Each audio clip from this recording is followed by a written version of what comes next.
terus mempertajam solusi kita untuk pembenahan tata kelola guru maupun juga peningkatan kualitas ASN kita. Baik, tadi yang sudah disampaikan mungkin sama Pak Harmen, saya tidak akan mengulang lagi. Ada beberapa poin, saya nggak tahu ini waktunya 3 menit ya Pak Fikri ya. Saya juga di timer ya, biasanya Mas Menteri di timer, berarti saya juga di timer ya. Oke. Pertama tentang koordinasi. Koordinasi sebenarnya memang beberapa masukan tadi tentang koordinasi bisa saya sampaikan untuk bisa sampai pada undang APBN yang kemudian dihitung secara lebih spesifik 19,4 T itu koordinasinya luar biasa tentunya dengan Bappenas, Kemenkeu, Kementerian Dalam Negeri, Pan-RB, sehingga kemudian bisa muncul itu dan kemudian pada tahap implementasinya itu terus kita lakukan koordinasi dengan Panselnas karena ini sangat besar sekali dan luar biasa tidak pernah terjadi sebelumnya. Jadi kita memastikan bahwa proses terjadi secara integritas dan akuntabel oleh semua pihak. Jadi ini memang sangat intensif kami lakukan sejak diumumkan formasi oleh Mas Menteri, Bu Sri Mulyani, Pak Tito, Kemenko PMK, Pak Bima, dan teman-teman semua termasuk juga Pak Ma'ruf Amin, Pak Wapres waktu itu.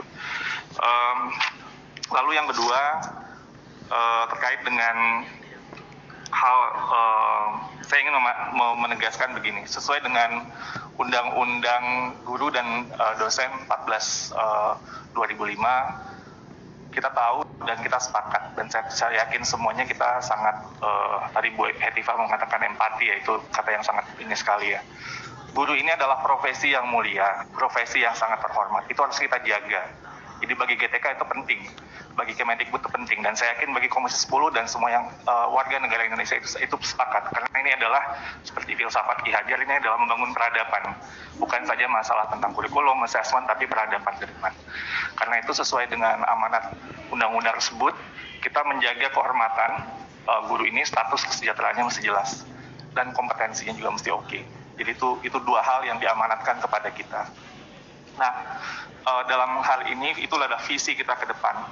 Kita juga tahu tantangan kita 2030, 2045 Indonesia sangat luar biasa. 2030 itu tinggal 9 tahun lagi yang SDG misalnya. Jadi keputusan kita pasti akan berdampak tentunya sejangka panjang karena pendidikan selalu is a long term game. Dan dalam seleksi ini bagi kami ini adalah kompetensi minimum yang kita inginkan. Kalau dalam konteks semangat pengabdian, kalau guru itu kan ada tes, kita inginkan semacam panggilan jiwanya itu ya. Nah ini kan sudah terafirmasi teman-teman yang sudah pengabdian, jadi nggak perlu lagi ada tes yang bersifat kepada values, tapi kepada kompetensi minimumnya.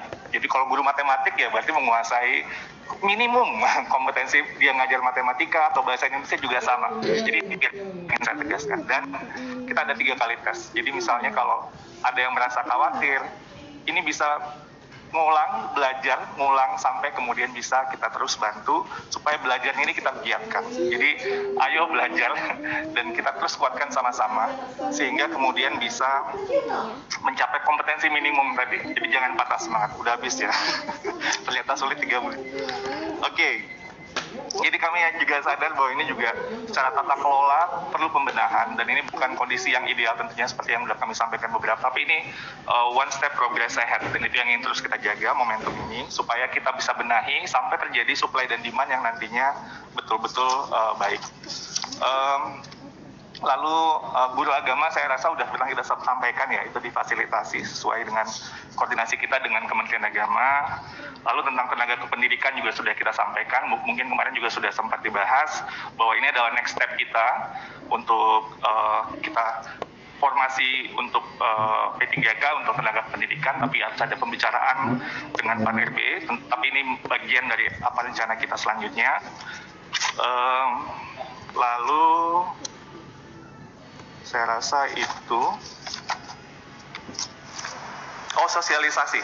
sosialisasi tadi saya ingin mengklarifikasi bahwa memang ada 5 tempat sosialisasi pada waktu itu, tapi itu Pemdanya dikumpulin gitu. Jadi bukan berarti hanya di daerah itu saja, dan juga seperti yang disampaikan kemarin, bahwa tidak ada korelasi Pemda yang kemudian tidak hadir tapi tidak mengajukan formasi. Banyak sekali Pemda yang tidak hadir tapi mengajukan formasi, tapi justru ada Pemda yang hadir yang tidak mengajukan formasi.